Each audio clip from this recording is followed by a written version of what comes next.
அல்லேலூயா. இயேசு சிலுவையில் பேசிய 4ஆம் வார்த்தை மத்தேயு 27:46. 9ஆம் மணி நேரத்தில் இயேசு ஏலி ஏலி லாமா சபக்தாமி என்று மிகுந்த சத்தமிட்டு கூப்பிட்டார். அதற்கு என் தேவனே ஏன் என்னை கைவிட்டீர் என்ற அர்த்தமாம்.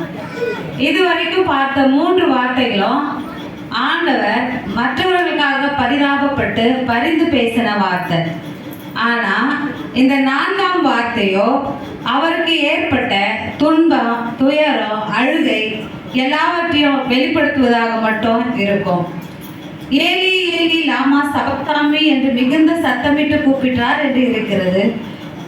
இதுல ஏலி ஏலி லாமா சபக்தாமி என்பது எந்த மொழின்னு உங்களுக்கு தெரியுமா? தெரிஞ்சிருக்கும், அநேகருக்கு தெரிஞ்சிருக்கும், அநேகருக்கு தெரியாம இருக்கும். இது ஒரு கிரேக்க வார்த்தை. ஆனா அங்கு சிலுவையை சுற்றி இருந்த யூத ஜனங்கள் கிரேக்க மொழி சிறிதளவு தான் தெரியும். அவர்கள் எபிரேய மற்றும் அரபி மொழியை தான் அதிகமா பேசுவாங்க. எனவே அவர்களுக்கு இயேசு சொல்றது என்ன சொல்றாருன்னு புரியாம இருந்த இடத்துல மத்தேயு 27:47 அங்கே நின்றவர்களில் சிலர் அதை கேட்ட பொழுது அவன் எலியாவை கூப்பிடுகிறான் என்றார்கள். உடனே அவர்களில் ஒருவன் ஓடி கடற்காலானை எடுத்து காடியில தோய்த்து அதை ஒரு கோலில் மாட்டி அவருக்கு குடிக்க கொடுக்குறாங்க. ஒரு சிலர் எலியா ரட்சிப்பான்னு சொல்றாங்க, வேறு சிலர் அவருக்கு தண்ணீர் தாகம் எடுத்திருக்கிறதுன்னு சொல்றாங்க.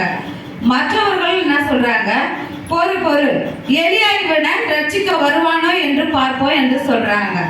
ஆனா இயேசு பேசின வார்த்தைக்கு அர்த்தம் என் தேவனே ஏன் என்னை கைவிட்டீர் என்ற அர்த்தமா. என் தேவனே என்று பிதாவை நோக்கி இயேசுவானவர் கூப்பிட காரணம் என்னன்னு பார்ப்போம். 2 காரணங்களை மட்டும் பார்ப்போம். நிறைய காரணங்கள் இருக்கும், 2 மட்டும் பார்க்கலாம். முதல் காரணம் ஏசப்பாவுக்கு ஏற்பட்ட உடல் ரீதியான வலி என்னன்னு பார்ப்போம். 2வது காரணம் அவருக்கு ஏற்பட்ட மன ரீதியான வலி என்னன்னு பார்ப்போம்.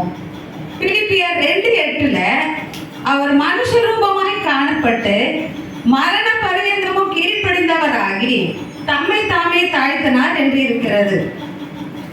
அவர் கல்வாரி சிலுவையில தொங்கிக் கொண்டிருக்கும் போது 100% மனிதனாகவோ 100% கடவுளாகவோ இருந்தார். எனவே 100% மனித ரூபத்தில் இருந்த அவருக்கு எப்படிப்பட்டதான வழிகள் இருந்திருக்கும்?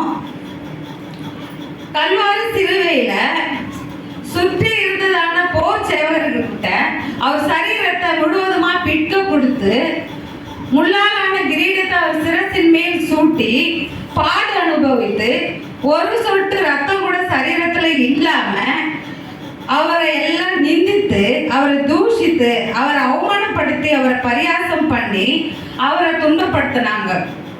அது மட்டும் இல்லாம அவரால் அநேக நன்மைகளை பெற்ற ஜனங்கள் கூட அவருக்கு ஆறுதலா இல்லாம கைவிடப்பட்ட நிலையில் இயேசுவானவர் சிலுவையில் தொங்கிக் கொண்டு இருந்தார். மனுஷ ரூபத்தில் இருந்த இயேசப்பாவுக்கு இந்த உடல் வலியை தாங்க முடியாம பிதாவை நோக்கி கூப்பிட்டிருக்கலாம். 2வதாக அவருக்கு மனதிலோ உள்ளத்திலோ ஏற்பட்ட வலி என்னன்னு பார்ப்போம்.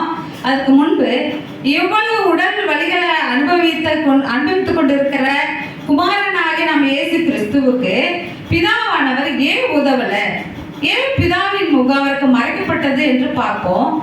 யோவான் 10:30 நானும் பிதாவும் ஒன்றாக இருக்கிறோம் என்று இயேசுவானவர் கூறியிருக்கிறார். இப்படி இருக்க பிதா எப்படி தன் குமாரனை கைவிட்டார்? ஆபகுக் 1:13 வாசிக்கும் பொழுது பிதாவும் குமாரனும் தீமையை பாராத சுத்த கண்ணனே என்று இருக்கிறது. பிதாவும் குமாரனும் பாவம் என்னும் இருள் இல்லாமல் பரிசுத்த என்ற ஒளியாய் இருக்கிறாங்க. அப்படி இருக்க யோவான் 1:29 இதோ உலகத்தின் பாவத்தை சுமந்து தீர்க்கிற தேவ ஆட்டுக்குட்டியே என்று இருக்கிறது. ஒரு பாவமும் அறியாத குமாரனாகிய இயேசு கிறிஸ்துவுக்கு இப்பொழுது உலகத்தின் பாவங்களை தம்மீது சுமந்து கொண்டு தொங்கிக் கொண்டு இருக்கிறார்.